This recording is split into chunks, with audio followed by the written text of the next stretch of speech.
The following is rated S for spoilers. First of all, a podcast takes a lot of work, okay? You have to organize the guests, you have to do a Google Calendar, and you build a following. It takes a long time, and I've been working on it for a while.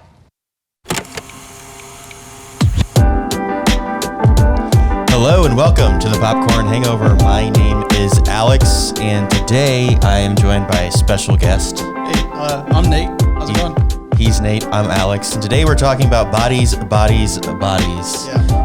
The newest film from A24. Nate, how's it going? I'm doing great. We went to the movie last night, and it was fantastic. Thanks again for the invite. Of course. Yeah, we'll talk a little more about why I invited you on next segment. We're gonna get a little Sure. deeper into that, but let's just kick it off. And what were your thoughts on Bodies? I thought it was an incredibly well-paced movie that ended up being hilarious. Mm-hmm. There were parts that I was like, oh man, this is like crazy, kind of like weird, nerve-wracking, and the whole time I was trying to figure out who the killer was. Mm-hmm. And then just little spurts of comedy mixed in perfectly. I know we've talked a little bit about anime. I know I'm more of an anime guy than you are. Mm-hmm. So like the sprinkling in of humor really reminded me of Full Metal Alchemist Brotherhood. And so for me, I think that was a great pacing for that movie. And then just as an altogether thing, I would definitely go see it again. Mm-hmm. Totally. Yeah, it's got a lot of rewatchability to it. Oh, yeah. I agree. I think the worst part about this movie Sure. is the trailers. I think I think the trailers are gonna kill this movie because it's just, when you watch it, you think it's gonna be some some slasher teen, like a Scream or something. Yeah. And that is not at all what this is. It's more of like a satirical whodunit. For real though, I was asking you that on our way up to the theater, and you told me that, and I was like, okay, how's that gonna happen? I've seen these trailers too. Are you sure about that? Did you watch the same thing? Yeah, I don't know. It was extremely unique. I don't know. I want to call it unique. It's in a unique way to do something that's been done 100 times. Like this is like a modern day Agatha Christie, it's literally, and then there were none. Like just everyone just starts killing each other. Yeah, no. The only difference was no one actually orchestrated it. It was just everyone started freaking out and murdering each other. No, so it's great because the movie's named Bodies for the game. You've never played. I've never played that game, Okay. but you said you have. I had senior year of high school. We played it in the big auditorium that was on the university's campus of the town that I lived in, and it was wild. The snowballing of like people accusing each other is very real in that game. So I'm glad we saw that kind of a representation within the movie.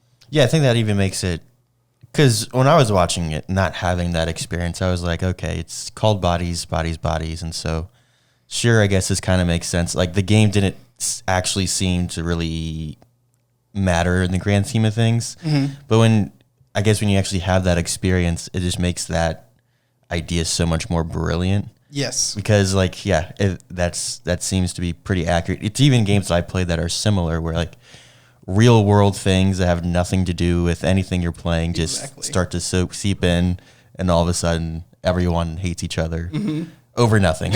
It's great. I think I might have mentioned this to you when we were talking yesterday about the movie, but the way that people die, by the way, people die in this movie. In a movie called Bodies. I know, right? So when people start, when the bodies start piling up, it's funny because the way the movie goes, it almost plays like the game is done. So there's a dead body. Well, somebody had to do it. We get rid of this person in some sort of shape or form. And then another body shows up. Well, it wasn't that person. It has to be you now. And that's when the Agatha Christie and events outside of the game start taking place and making a difference within the game, which is hilarious to watch. Yes. Yeah, it was a very clever whodunit. I was positive it was Amanda Stanberg's character. Yeah. I was just 10 minutes in, I said, it's her. She did it. I'm called it now, and all the signs were there until the very end, and I was like, oh. Each character had the perfect red herring when it was their time to go, and it was great. I feel like except for Maria Bakalova's character, like the main blonde girlfriend, I feel like. So I think if I caught it, like she'd been lying about her job she'd been lying about some stuff, but like we watched Pete Davidson's murder from her perspective. Right. So like we know that she didn't do the first one. Right. But she did do the second one. So it's kind of like, I don't know. I think that's the distrust that her friends, loose term there. I think that's what kind of set them off to get rid of her within the next quote unquote round of the movie, if you will. I don't know. Yeah. It's that game reference that I was telling you about. Yes. Yeah, no, absolutely. I don't know. Speaking of actors and people who are involved, this movie is starring Amanda Stanberg, Maria Bakalova, Rachel Sennott, Chase Sue Wonders, Pete Davidson, Mahala Harold, and Lee Pace. Let me just say, this movie would not work without this incredible cast. It's really good. Everyone had incredible performances, believable performances. I think the standout for me was Rachel Sennott, who played the girl with the podcast. There's just too many characters to remember all their actual names because there was a lot. It's very quick. Yes, but the girl with the podcast, I thought was just phenomenal. She was hysterical the entire time. Yeah, and I don't know, it was just I can't imagine what it's like to be on this. I can't imagine what it's like to do these scenes where they're being totally serious, but me and you are both laughing hysterically. So great. It just, the commentaries on real life that they were just going through was, I don't know, just the acting as a whole is just incredible. I think they really nailed it. It's like they almost went out and played bodies with the actors and actresses who are trying out for it, because they literally picked and chose the best personalities that you would find while playing a game. There was a Pete Davidson's character. There's the quiet one. There's the one who's loud and trying to throw it off on somebody else. There's the one who's well, it's you, and if it's not you, then it's you. So, yeah, no, for sure. I thought the acting was incredible. The other thing that really stood out to me was the cinematography, which I was not expecting from a movie like this. We've talked a lot about lighting in the past for movies, and framing and lighting are my two favorite things within movies. And the lighting in this one, yes, it was unbelievable. And to be honest, if this took place in a house with power and the lights on, I wouldn't be saying the same things. It was extremely simple, but it's the most basic elements of cameras is you have to have lighting, and if the lighting's bad, then your shot's going to be bad. And the way that they were able to manipulate lighting without having any lights was so cool. I thought it was going to be a lot of shooting day for night, which is where you shoot in the middle of the day, and then in the edit and the color grading process, you make it look like it's darker. Yeah, that's what I was expecting them to do. But they did a ton of stuff with the phones and using the screens on a phone to be the key on their face, but also where they were pointing the light was also backlighting others. It was just the actors had to be heavily involved in the lighting process. Yeah, and they really did. I'm really curious to see what kind of learning they had to do to be able to, because you have to just act and react to things, but you also have to keep in mind oh yeah, I'm also supposed to be lighting this other actress in this way, but I also have to be hitting her over. I don't know. Well, so set design and wardrobe also had some points with the lighting. We had the neon necklaces. Yes.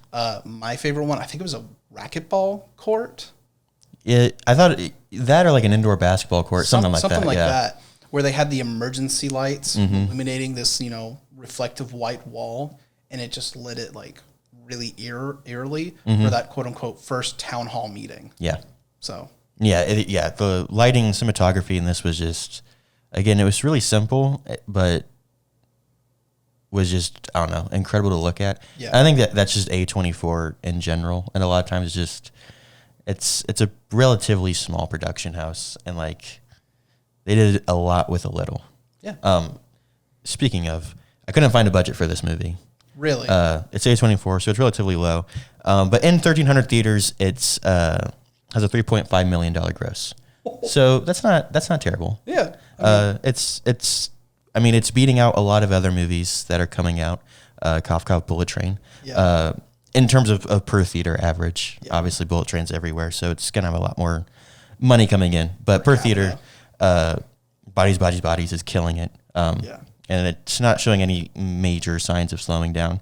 I think once people find out that the trailers aren't exactly correct, it's like you were saying, that's going to hurt it the most, I think. Yes, no, 100%. Like, I'm curious to know if, like, you know, if this first intro is just a lot of people who are more interested in the horror slasher aspect of it, and then we're going to get more people coming in. But I don't know. I'm also questioning that because if you look at reception, Rotten Tomatoes critic score has a 90%. The audience score is a 70%. IMDb gave it a 6.6, and Letterboxd has a 3.8. So I do wonder if it's, you know, these horror fans went and saw it and they were disappointed that it's not what that was. Yeah. I was scrolling through some of the Rotten Tomatoes reviews, and I mean the critics. I mean 90%. That's extremely positive. But one of the Rotten, like in the negative reviews, said this is the worst slasher I've ever seen. They don't understand the genre, and it's like, well, I don't think you understood this movie. Yeah, no, because initially when you asked me, I was like, we're gonna go see a slasher. Like I thought this was something you'd say for like an October, you know, kind of viewing. And then on the ride up there, we were talking about, you know, it being a satirical whodunit. I think that's how you put it. And I was like, really? How was that done? Yeah. So watching this movie, and I mean, there were some slasher aspects, like with some of the mild gore. Like mild. But like they really did nail it. Like I mentioned with the sprinkling in of humor everywhere, even on those really dark moments where it's just chef's kiss. Yeah, it was. And that's the thing. It's like I can't tell if it's supposed to be humorous. Because there's some really serious scenes. Oh, yeah. Where they are screaming at each other, like they are fighting for their lives. But it's just funny. Like I almost wonder if it's like what's it called, like The Room, Johnny Wiseau, where he spent all this money to make this amazing movie, and everyone saw it and laughed because they thought it was supposed to be a comedy. But it wasn't. Like I almost wonder if it's. I feel like it can't be. I mean. It was just too perfect for that to be the case. I feel like it was supposed to get some laughs, and I think a lot of the jokes that were supposed to be jokes kind of fell flat for me. Yeah, which is, I don't know, there's a lot going on in this movie. I would say that like the actors' abilities to make the nonverbal scenes funny was really impressive. Elaborate on that. Yeah. That racquetball room scene again. That whole thing, it was supposed to be super serious, but like the older guy who was with them, him chasing them around thinking that they're just like messing with him. Yes. Is just perfect. Even though like they're all terrified for their lives thinking this guy's about to kill him, and he just stole a knife away from this girl. Yeah, well, and especially considering the fact that like he probably did think they were just messing around. Yeah, like it was up until the end. Yeah, like he's the older dude. Like you know, it makes sense to pick on him. Yeah, I don't know. He's the one that stands out. Right. What are your thoughts on the ending? Because that's been relatively controversial. Some people are a little upset that it ended the way that it did. How do you feel about it? The whole movie, we were being thrown this like red herring of the guy who left the day before our main character arrived. And so like you're pretty much led the whole movie to believe that this guy is the murderer, and him just showing up at the end being like, oh man, what happened? That really did kind of fall flat. But then looking at their like deflated faces and them just being like, oh man, we really messed up because they just found the TikTok. Right. That got me. Yeah. Them just realizing that like, oh, they really messed up. Well, I even think this the perfect line that just represents this movie is at the end when Maria Bakalova's character just goes, I have reception. Like that was her reaction to all of that was, oh, hey, you're here and my phone works again. Cool. Everything's back to normal, I guess. Yeah, like they just are going to completely ignore the fact that they were murdering each other all night, and that like all these terrible things that just happened, they witnessed, and the thing that she cared about most was the fact that her phone reception came back. Reception's back. I mean, her mom has like dementia or whatever, so I guess she had to go check on her. Yeah, I mean that was kind of a leading point for her character, mm-hmm. and that was the reason why she was lying a lot. I think. It's because she had to like help her mom. Yeah. So she had to I think she was doing all these things, but because of her mom, she had to stop doing that, but didn't want to seem like a loser. Right. Who gets fired from her job and bails out. New relationship. College. Yeah, I think that's a little extreme. It's not a healthy way to start a relationship. But Never. it is what it is. Yeah. Any other thoughts on bodies? I think we got it because with the comedy, the ending being the way it was, the trailers, I think we covered at least how I feel about it and it being a good movie. Mm-hmm. For sure. I have one last thing I want to touch on. Sure. With this movie. So this movie was directed by Helena Rain. Stories by Kristen Rupenia and screenplay is by Sarah Delape. If you had to guess, how old do you think that those three ladies are? Whew. Late 20s? They are in their late to early to mid 40s. Really? Yeah, late 30s, mid 40s, which is mind-blowing. Wow. Yes, that they were able to pull off something that is so Gen Z. It was very Gen Z. And not in a goofy, we're going to make fun of this kind of way, right? Because I feel like in a lot of media now, the Gen Z type characters always they're always the laughing stock of the group, or the Tide Pod generation. Yes, everything is just a massive joke. They don't care about anything. Mm-hmm. And I think this movie kind of disproves that. Yeah. That theory. Sure, you definitely have those people in the world, but it's not universal. So yeah, I was very shocked to hear that these are all seasoned filmmakers. Yeah. Which explains why it was so well done.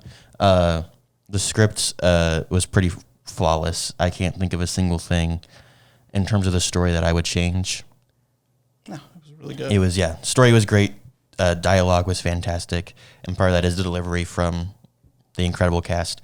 But yeah, just the fact that the direction from Helena Rain is just it blows my mind that someone who is quote unquote out of touch with everything that's going on in this movie is able to so accurately represent it without glorifying it too much, but also without shutting it down too much, if that makes any sense. It totally does. It's the balance between the two. So, and again, they did a great job with that. Yeah, it was. Yeah, I'm very impressed with this movie.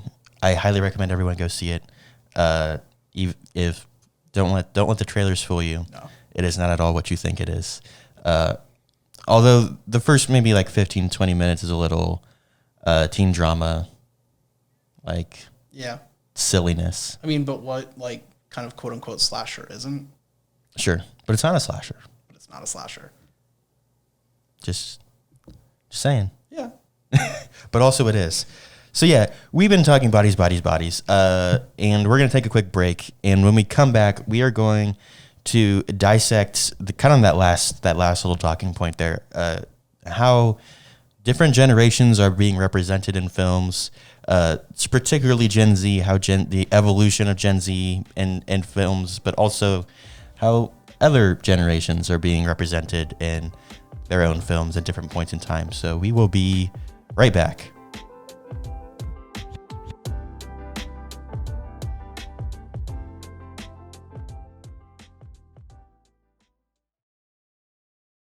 Dude, I'm so glad we're doing this.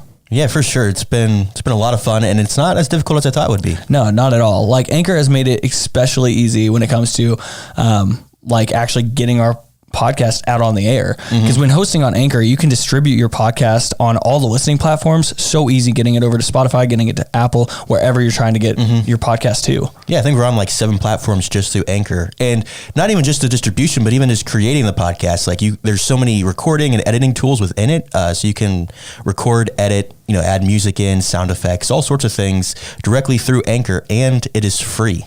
Dude, that's amazing. It's incredible. So if you would like to start your own podcast, just like ours, go to anchor.fm on your desktop device, or you can go on to your mobile app store and download the Anchor app.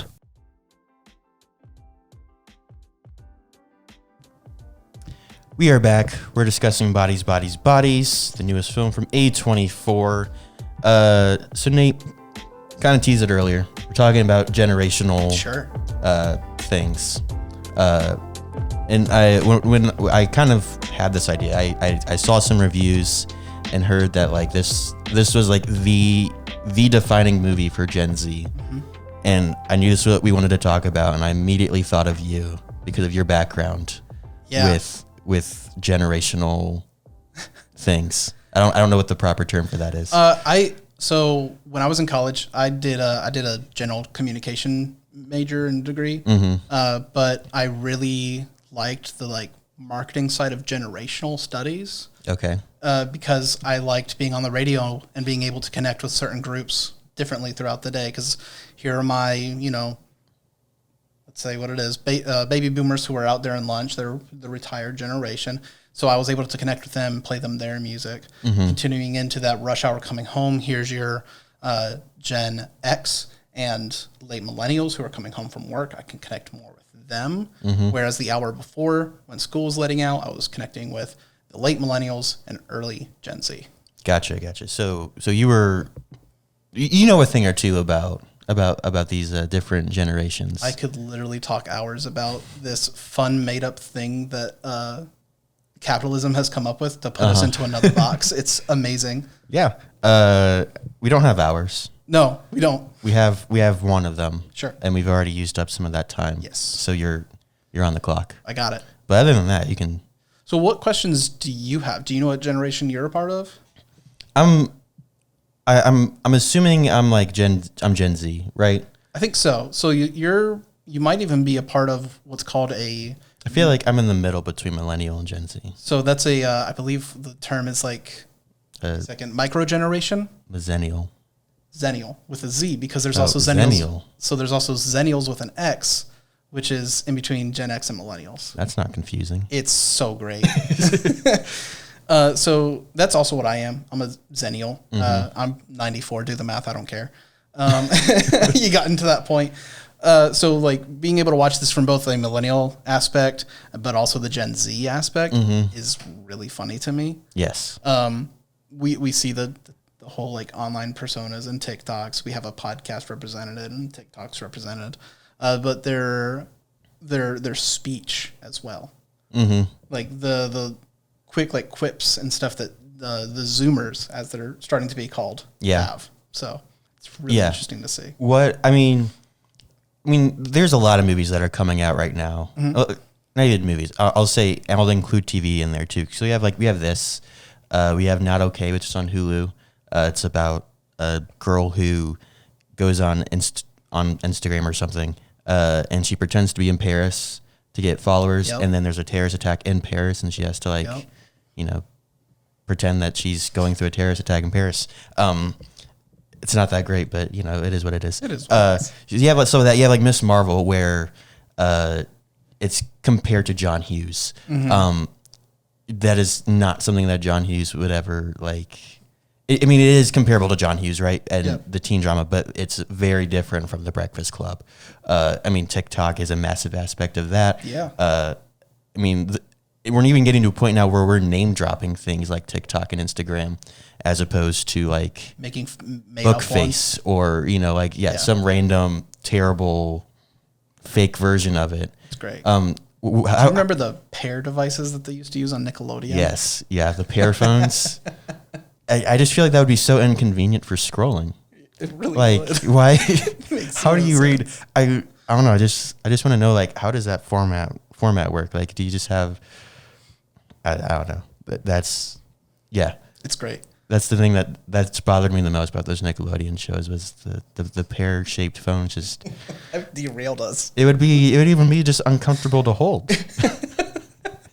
Like anyway, I'm gonna stop trying to comprehend how that would work. Good. So how do you how have you noticed like a shift in how Gen Z is being represented in movies? I mean, more so than I saw for millennials. I think that Okay. we, as millennials, we were kind of still in that box where we were told, hey, go to college, you get the 4-year degree, you go to a work job. Whereas Gen Z, I'm going to start calling them Zoomers. It's just easier. Yeah, go for it. Where the Zoomers have started, they're the first generation to maybe not be going to college, whereas they're starting their own businesses. Mm-hmm. So you can see some of these younger filmmakers and actors and actresses who are coming in with that fresh perspective. I mean, even some of the folks at my office who are younger, they're coming in with a much different mindset than those who are in upper management, who are mostly Gen X. Mm-hmm. Yeah. I don't know. You said like starting businesses, and that reminded me of last week's episode where you talked about vengeance. Mm-hmm. And all of the girls in there, the oldest daughter wanted to be move to New York and be a professional singer-songwriter. Mm-hmm. The other one wanted to be a filmmaker, and then the other girl just wanted to be a celebrity. Which none of which need a degree. Yes, no, they do not, and they didn't. And yeah, so it's an interesting point that you make there. Like, do you think it's, I don't know, do you think it's intentional that people are starting to make like these connections and starting to like tell stories and write characters this way, or do you think it's just that people are figuring out?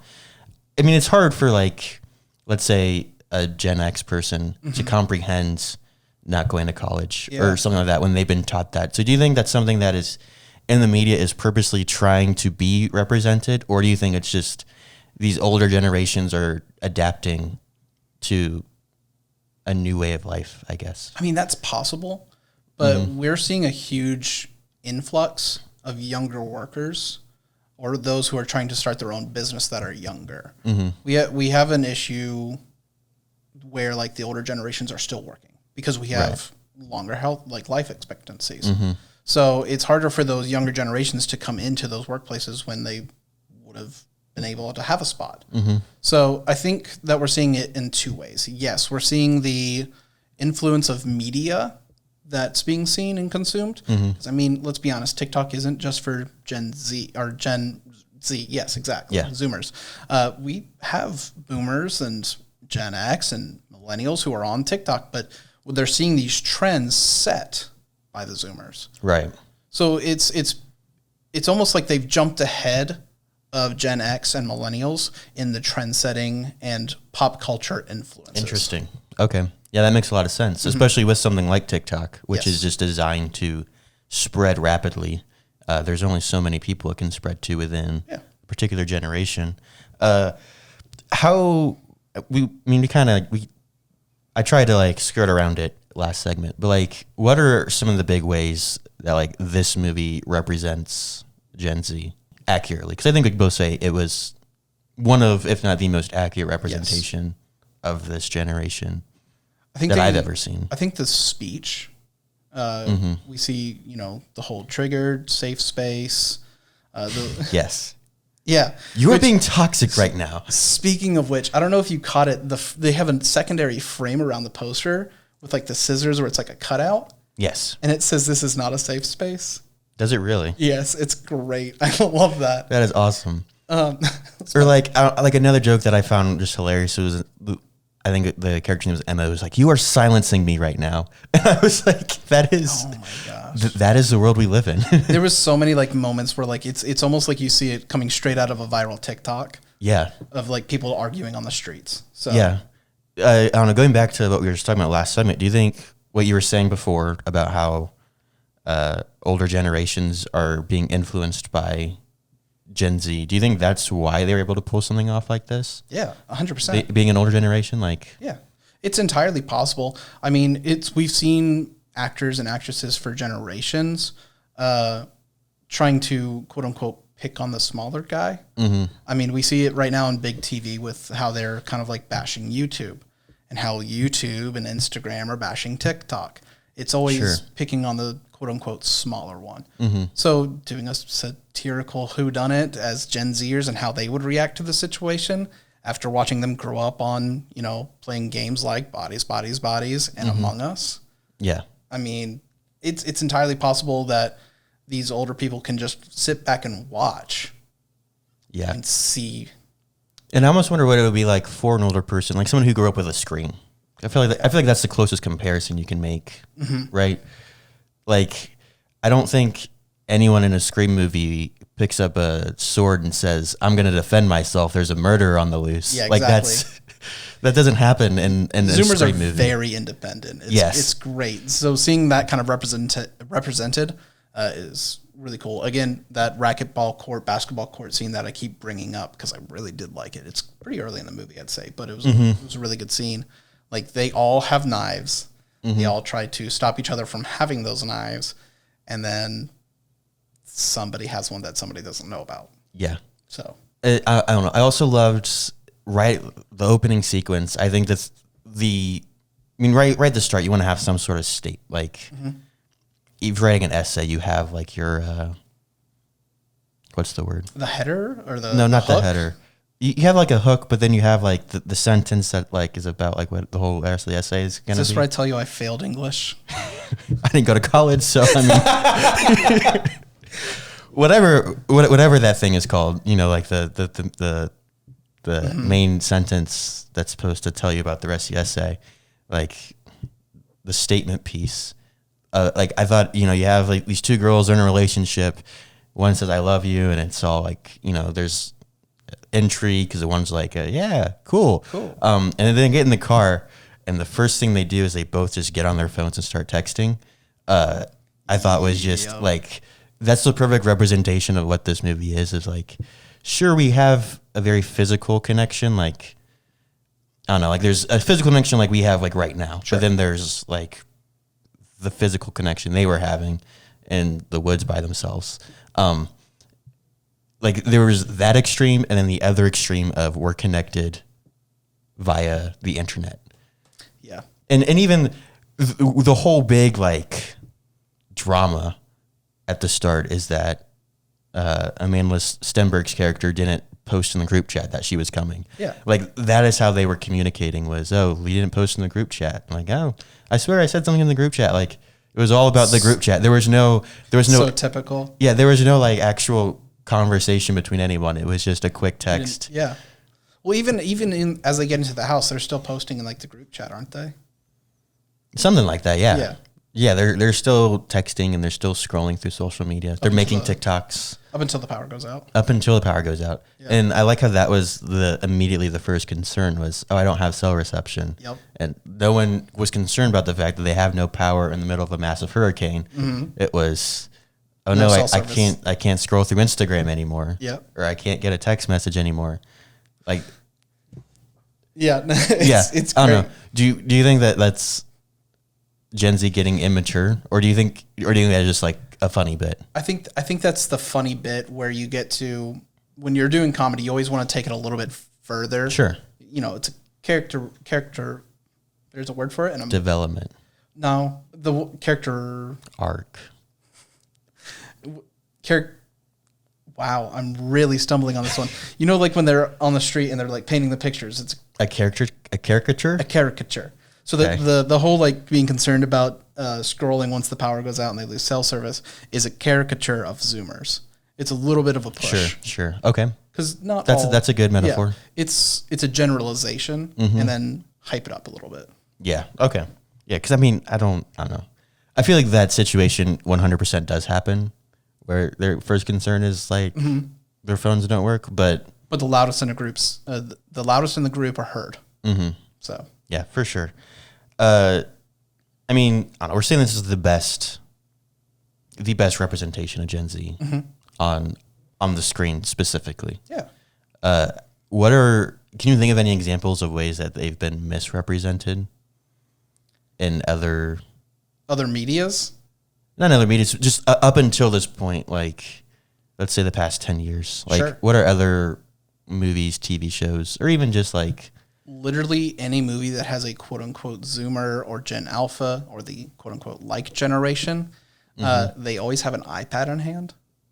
okay, Like you see it all, like, I mean, referencing Disney, you see Wreck-It Ralph. You see the kid in the backseat with their little iPad. And then you go to Marvel and Peter Parker in Civil War, where he's like making these, he's talking about like really famous movies that any millennial, Gen X, or baby boomer would know. Yes. And he's like, that one old movie. Yes. Come on. That might be one of like my biggest pet peeves with the MCU is like, there is no way that Peter Parker Doesn't know about Star Wars. who he and his best friend are building a Lego Death Star. At the time, like the cream of the crop Lego set. Yeah. There's no way that he didn't know that it was called Empire Strikes Back. Exactly. Or that he would really call it like a really old movie. Right. I mean, that movie came out in the 70s. It's not that old. I mean, it's almost 50 years. Don't do that to me. We're coming up on it. It's not like you watched it in the theaters. No, I didn't. But I watched episode 1 in theaters. Well, you still got some time. That came out in the 90s. Okay. So we still got some time to get there. So I got a quick question for you. I've got an answer. Did you notice all of the Chekhov's guns in the movie? No. And do you know what I mean by Chekhov's gun? No. So it's an old writing prompt that if you Okay. mention a gun on the mantelpiece, it has to be used within three chapters to be relevant. Okay. And if it's not, then you get rid of it. It's not relevant. Okay. So there was a bunch of those within the movie. When V or B? B, I think. She went back out to the car and she left the lights on. I was like, well, the car's going to die and they're not going to be able to escape. Right. She also, when she was kind of banished from the house, she found the matching undergarments to the ones that she had seen in the house. It's knowing that, like, when that's been now brought up that we know that her girlfriend is cheating. Right. We also see the scabbard in the very beginning when they're doing the sabering of the champagne glass. And then that ends up being the murder weapon. Yes. Shortly afterwards. Yeah. Interesting. And so the whole time I was like, up. Here's what's going to happen. And it's really cool to see. Yeah. Again, like, these are very old tropes. It's really not that. Nothing about it is new. I almost want to say it's the combination. Yeah, it's of the things. old and the new. Right. It combined. And maybe that's why it works so well having, I keep saying older, director, writers. They're not old, but in the context, in terms of generation, there's a generational gap. Yeah. And I mean, this director could be some of these kids' mom. Like, Yeah. I mean, it would be like it's interesting to see like how we have a old trope of like the whodunit slasher movie that's been put into a box and hyped again, that caricature. And then we have the Zoomer cast who's been put into a box, hyped up and caricatured. And you put them together and now it's the best of the Zoomers. and it works. Yeah. It works really great. well. It's kind of like what we're seeing in pop culture, those trends set by the Zoomers, and then we have millennials or Gen X capitalizing on them. So it's just really interesting. That is interesting. So our I don't know, I want to say viewership, our listenership, I guess, because it's a podcast. We have kind of it's kind of split. We have like half are like Zoomers, and the other half are like Gen X. Right.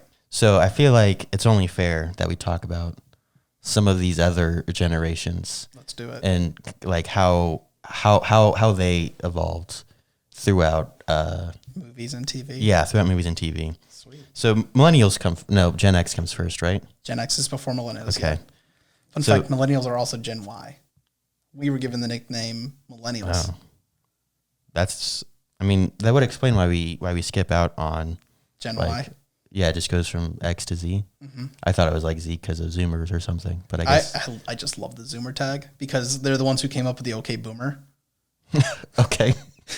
Okay. So I just thought it was funny. That makes sense. So I feel like the defining movies of Gen X is John Hughes.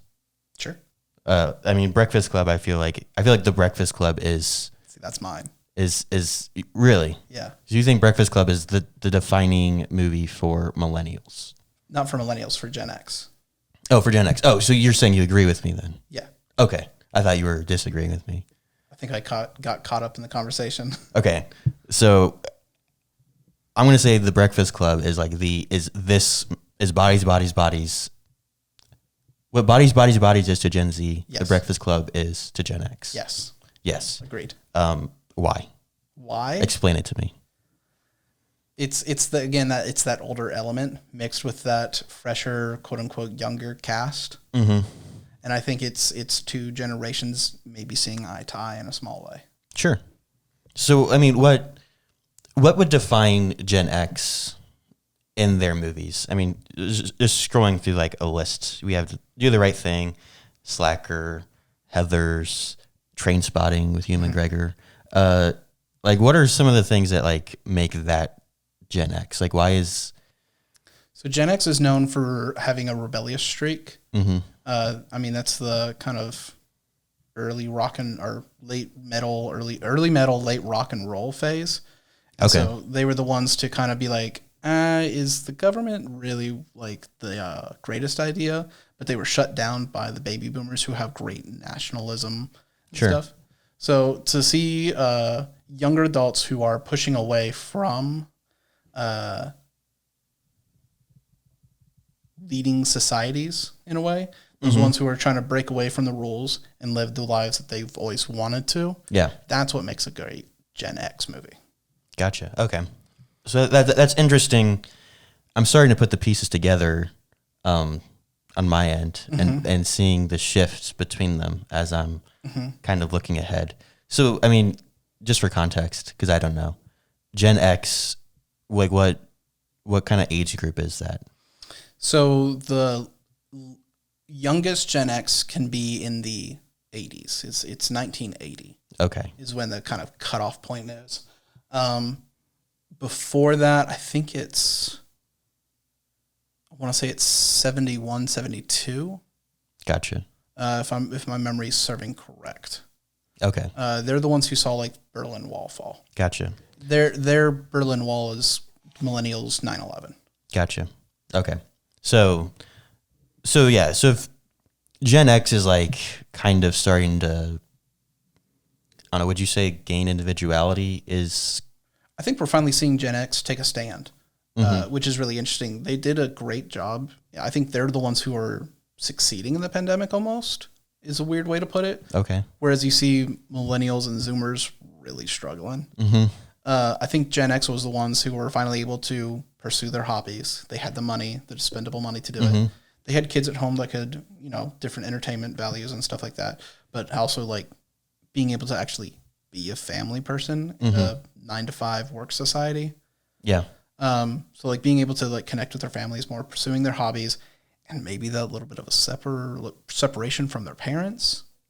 Sure. I think is what made them better in the pandemic. Mm-hmm. Okay.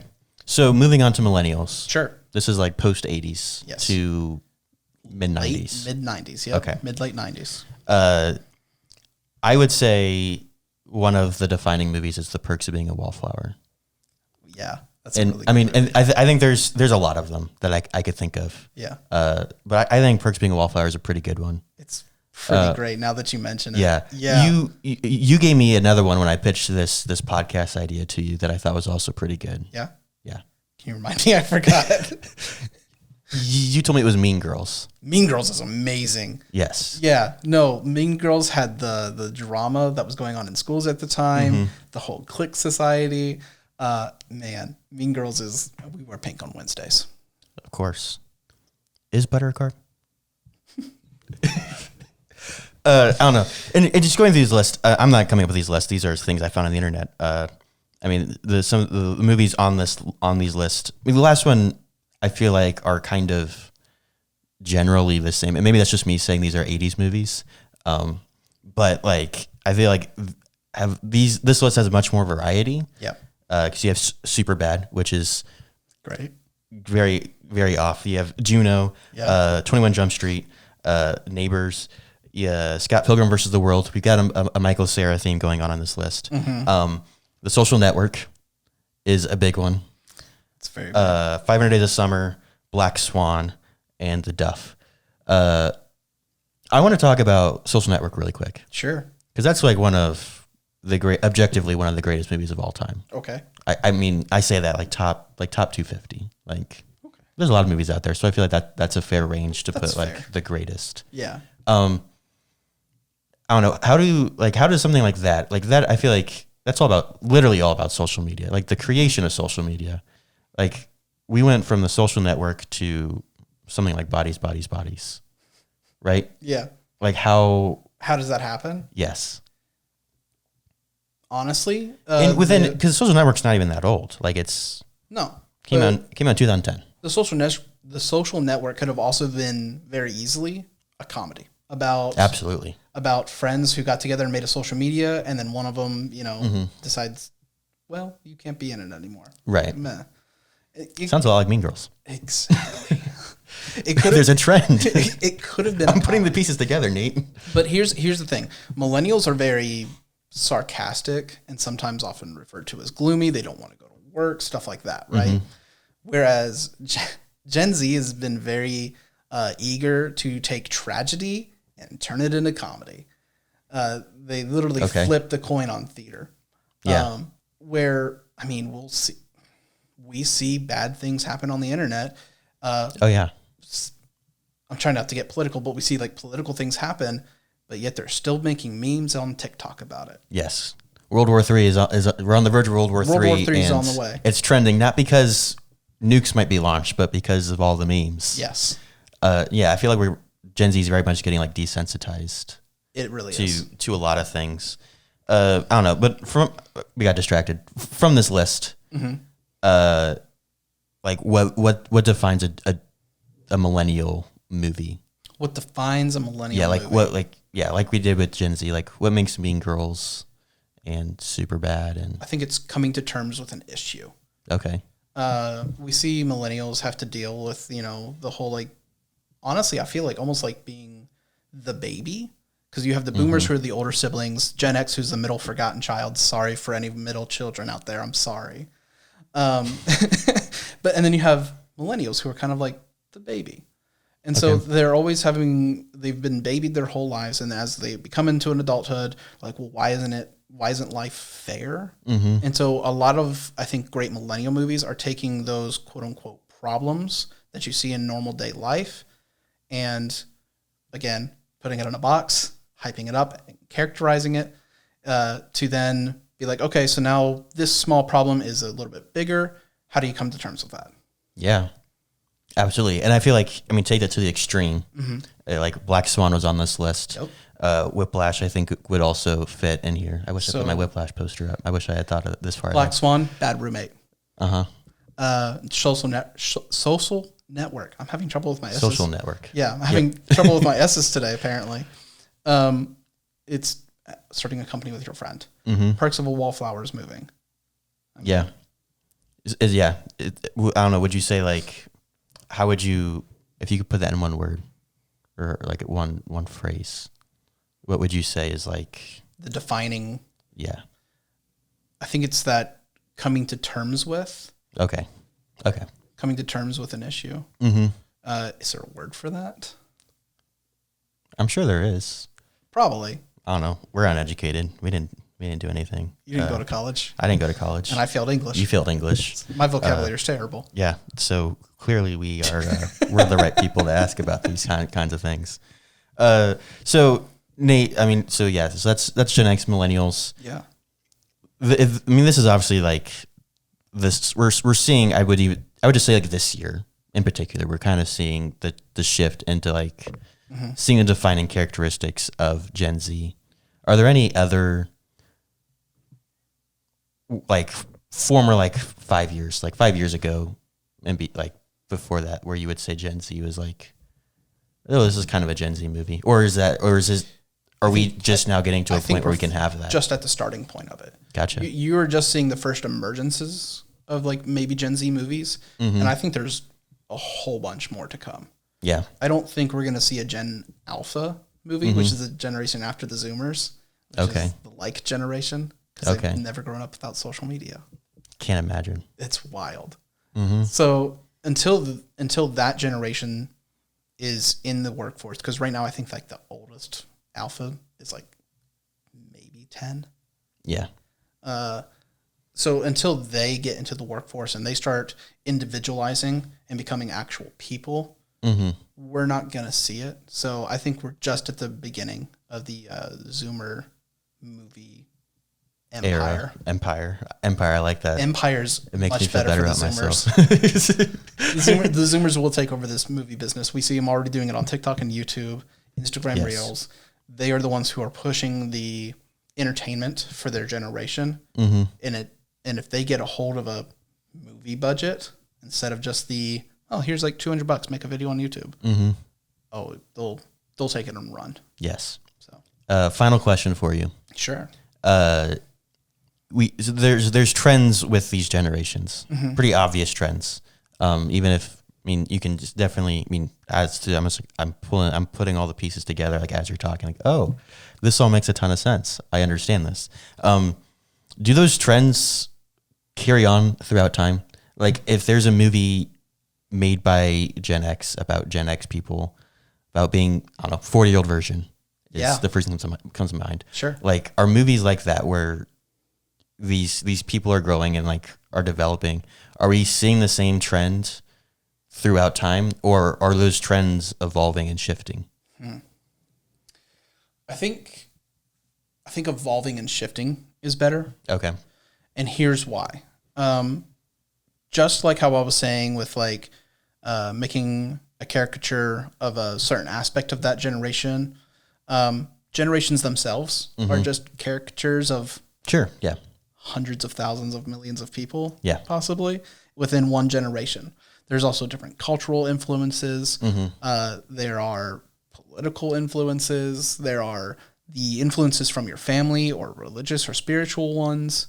So I think we'll have a somewhat focus. Okay. But I do think that just because a person is listed as a Zoomer doesn't mean that they're going to act more like a Gen X because of who their parents were or the situation that they were raised in. Right. So I still think we'll get those movies that will come in with those kind of same ideas, but I think it's going to fuse more with the time that's going with it. Gotcha. Yeah, that makes sense. Like generations are just generalizations. Yep. I don't know. That sounded great. That sounded like that That's really flowed off the tongue. Really That's the title of this episode. Generations are generalizations. Nate, do you have any final thoughts on generations, bodies, anything at all? If this is the start of that Zoomer empire that we talked about, I am so excited to see more. Oh yeah? Yeah. Why? Why? Because it's hilarious. the comedy and the tragedy and comedy coins that were used in theater, those faces that you see. I think combining them is a Zoomer special that I would like to order every time. Okay. That was a perfect metaphor to end it on. I can't top that.